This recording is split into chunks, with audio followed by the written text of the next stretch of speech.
Malian national who grew up in France is expelled despite protests.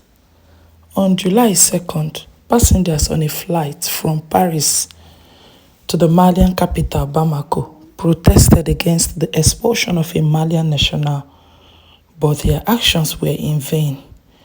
Moussa Sako was expelled despite having spent most of his life in France. Moussa Sako, 25, was born in Mali and arrived France as a child after having been issued several notices to quit French territory. He was expelled and flown to Mali on July 2nd, according to the French international broadcaster.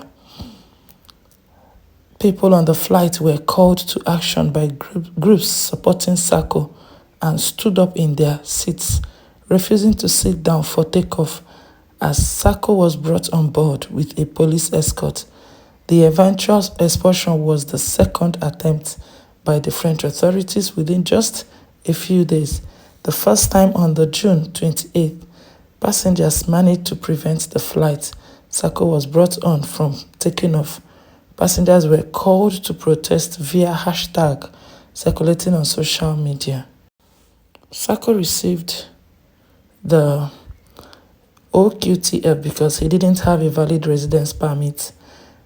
Reports says that the whole family is resident in Paris, suburb of Montreal, an area on the outskirts of Paris that is known for its multicultural diversity.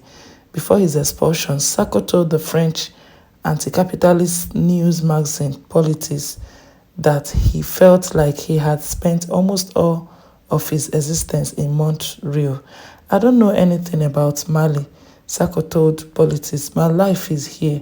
Sako arrived in France at the age of 3 and is a father to 2 small children. I have to say goodbye to everyone, Sako told Politis. I feel very sad.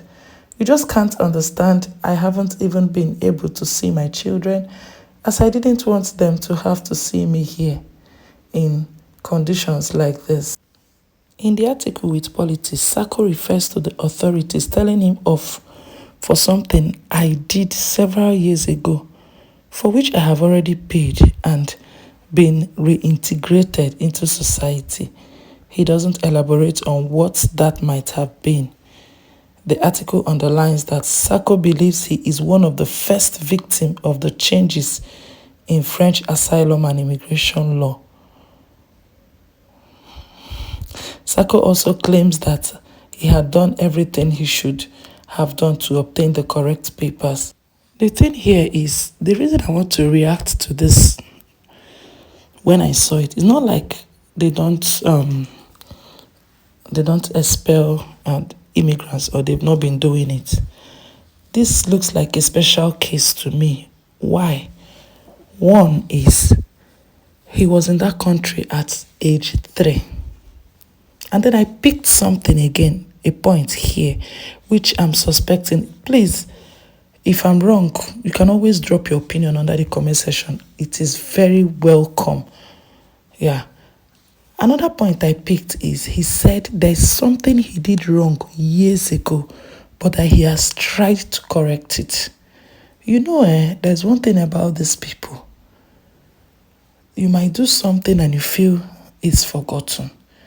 There's something they call a day of reckoning. They can always put it up to your face again, and that will go a long way to hinder you of something you've desired. I actually try to look at it from an angle of maybe because in the Sahel region, they've been kicked out. French in the Sahel region, they've been kicked out. They say they don't want them. Maybe this is transfer aggression. That is why they treated a Malian like this. But when I took my time to read his ordeal there, I now saw where he said something he did in the past, but he has tried to correct it and integrate back to the system. So I feel that is where is coming from, his punishment is coming from. I don't think it's from the back and forth issues from the region and France as a country. The diplomats, yes, let me use this is a better word. I don't think it's the diplomat misunderstanding between the Sahel region and France. I don't think, but I don't know. Whatever you think, drop it under the comment section. Let's look at it, because the story is pathetic. Somebody that has been in a country since he's 3, he's lived his whole life there. He's lived his whole life there. So what would prompt this action? It must be very, very deep. Well, let me end this here. Thank you so very much again for your time with me. I don't take it for granted. Hope to see you in my next as I come your way again with more trending news. Bye.